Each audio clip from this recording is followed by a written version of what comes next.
आज BA part 3 का ancient history Deendayal Upadhyay Gorakhpur विश्वविद्यालय का ये क्वेश्चन पेपर है जो हर बार प्रश्न ये पूछे जाते हैं, जो ये बहुत ही महत्वपूर्ण प्रश्न है।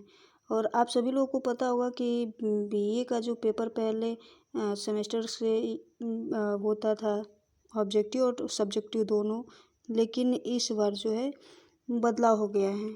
बीए के जितने भी सब्जेक्ट के क्वेश्चन पेपर बनेंगे वो सिर्फ और सिर्फ ऑब्जेक्टिव होंगे। तो एंशिएंट हिस्ट्री के कुछ महत्वपूर्ण क्वेश्चन मैं लेकर आई हूँ जो आप सभी को बहुत ही इम्पोर्टेंट है, और इसको आप सभी देखेंगे कि पहला क्वेश्चन कह रहा है निम्नलिखित ग्रंथों में से किस एक में मुद्रा का उल्लेख नहीं है। तो किस ग्रंथ में मुद्रा का उल्लेख नहीं किया गया है, तो इसका राइट आंसर होगा ऑप्शन ए, ऋग्वेद। आगे क्वेश्चन देखते हैं, कौन सा अभिलेख कौशाम्बी मुद्रा पर प्राप्त नहीं होता है। कौन सा अभिलेख कौशाम्बी मुद्रा पर प्राप्त नहीं होता है, तो इसका ऑप्शन दिया है नेगम, option B Kaushambi, option C गधिकानम और ऑप्शन डी जो है पंचनेकमे। तो इसका राइट आंसर डी होगा। प्रश्न नंबर तीसरा देखेंगे, तो ये कह रहा है कि आहत मुद्राओं की सार्वभौमिक श्रेणी पर कौन सा प्रतीक समूह प्राप्त होता है। यानी कि आहत मुद्राओं की सार्वभौमिक श्रेणी पर कौन सा प्रतीक समूह प्राप्त होता है, तो इसका राइट आंसर अभी हम देखेंगे। पहले क्वेश्चन का ऑप्शन पढ़ लेते हैं। पहला दिया है सडर चक्र एवं पर्वत, दूसरा दिया है सूर्य एवं वृक्ष, तीसरा सी दिया है सूर्य एवं सडर चक्र, और चौथा डी दिया है पर्वत एवं चक्र। तो इसका राइट आंसर आपका हो जाएगा 3 का सी, सूर्य एवं वृक्ष। चौथा क्वेश्चन दिया है बयाना निधि से बहुतायत सिक्के मिले हैं। बयाना निधि से बहुतायत सिक्के मिले हैं, तो किस वंश से बहुतायत में अधिक संख्या में मुद्रा सिक्के मिले हैं, तो ये मिले हैं। हम ऑप्शन पहले देख लेते हैं। ए ऑप्शन गुप्त वंश के, बी ऑप्शन मौर्य वंश के, सी ऑप्शन हिंद एवं के, डी कह रहा है उपरोक्त सभी। तो चौथा का राइट आंसर हमारा हो जाएगा ये, यानी कि गुप्त वंश से। गुप्त वंश के बहुत ये बयाना निधि के बहुतायत सिक्के मिले हैं। पांचवा क्वेश्चन कह रहा है किसने स्वर्ण मुद्राओं का प्रवर्तन नहीं किया था। किसने स्वर्ण मुद्राओं का प्रवर्तन नहीं किया था, तो ये सिंपल क्वेश्चन है, आप सभी लोग जानते होंगे। इसका राइट आंसर डी होगा, कुजुल कड़फिसेस। कौन? कुजुल कड़फिसेस।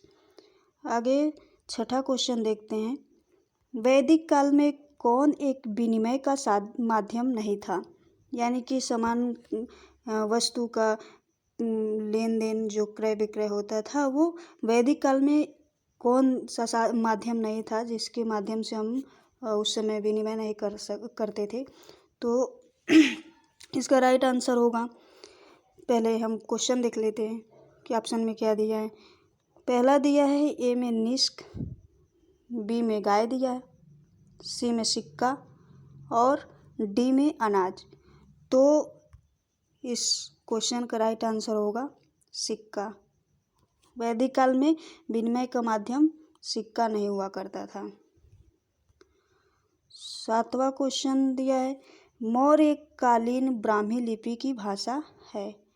मौर्यकालीन ब्राह्मी लिपि की भाषा क्या है, तो मौर्यकालीन ब्राह्मी लिपि की भाषा हम सभी जानते हैं। बहुत ईजी क्वेश्चन है जो हर बार ये पूछा जाता है, तो ये जानना बहुत इम्पोर्टेंट है। ये दिया है मौर्यकालीन भाषा की लिपि मौर्यकालीन ब्राह्मी लिपि की भाषा है। तो इसका ऑप्शन दिया है प्राकृत, बी देवनागरी, सी द्रविड़, डी संस्कृत।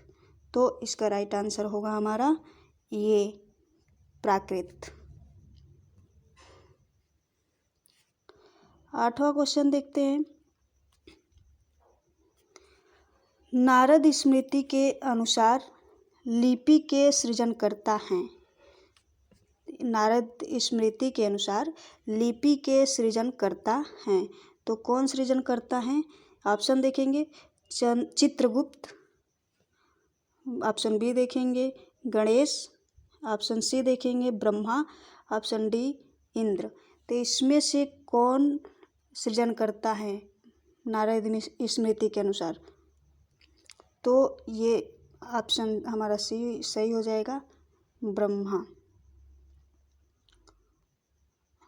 9वां क्वेश्चन देखेंगे। शक मुद्राओं की प्रमुख विशेषता है। शक मुद्राओं की प्रमुख विशेषता है। ऑप्शन ए में दिया यूनानी देवमंडल, ऑप्शन बी प्रतीक समूह, ऑप्शन सी शिकार का दृश्य, ऑप्शन डी अश्वारोही। तो इसका राइट आंसर हमारा हो जाएगा डी अश्वारोही। 10वां क्वेश्चन पूछ रहा है कि आहत मुद्राओं के निर्माण में किसका प्रयोग नहीं होता है। आहत मुद्राओं के निर्माण में किसका प्रयोग नहीं होता था? तो किसका प्रयोग नहीं होता था? ये ऑप्शन ए दिया है मूसा, ऑप्शन बी दिया है डाई, और ऑप्शन सी दिया है बिमटंक, ऑप्शन डी दिया है अधिकारिणी। तो आहत मुद्राओं के निर्माण में मूसा का भी प्रयोग होता था, डाई का भी होता था, बिमटंक का भी, लेकिन अधिकारिणी डी राइट आंसर होगा, इसका प्रयोग नहीं होता था।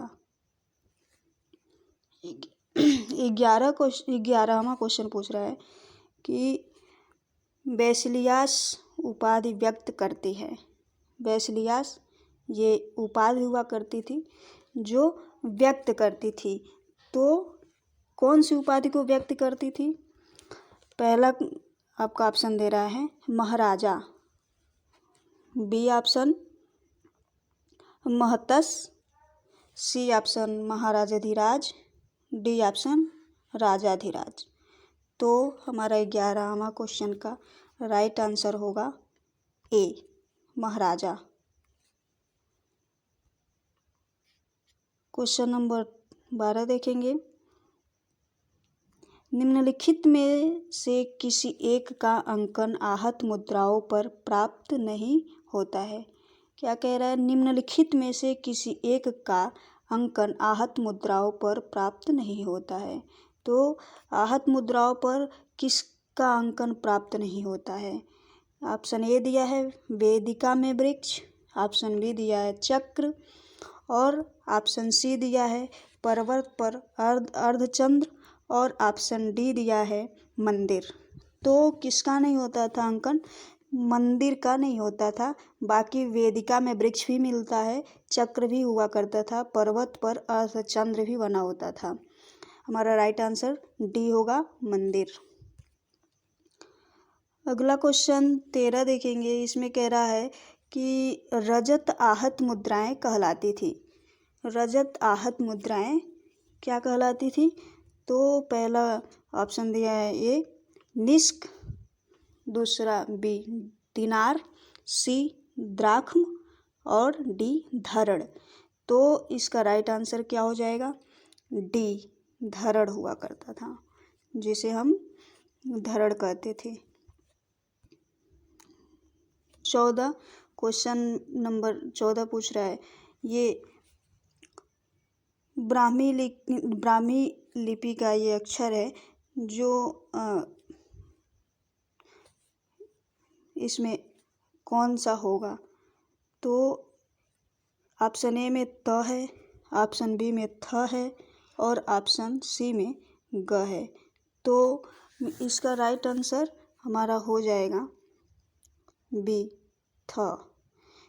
जब भी क्वेश्चन में इस तरीके से बन के आए जो वो फॉर्म में दिया है, ये इसका राइट आंसर था होगा। अगला क्वेश्चन हम देखेंगे 15 लास्ट क्वेश्चन है और आगे इसकी बाकी क्वेश्चन जो बचे हैं ये भी मैं दे दूँगी। तो इसमें 15वां क्वेश्चन पूछ रहा है कि वीणा वादक प्रकार की स्वर्ण मुद्राएं किसने चलाई। वीणा वादक प्रकार की स्वर्ण मुद्राएं किसने चलाई। तो पहला ऑप्शन है कनिष्क और दूसरा है समुद्रगुप्त, तीसरा है चंद्रगुप्त और चौथा है हर्षगुप्त। तो इसमें से किसने वीणा वादक प्रकार की स्वर्ण मुद्रा चलाई।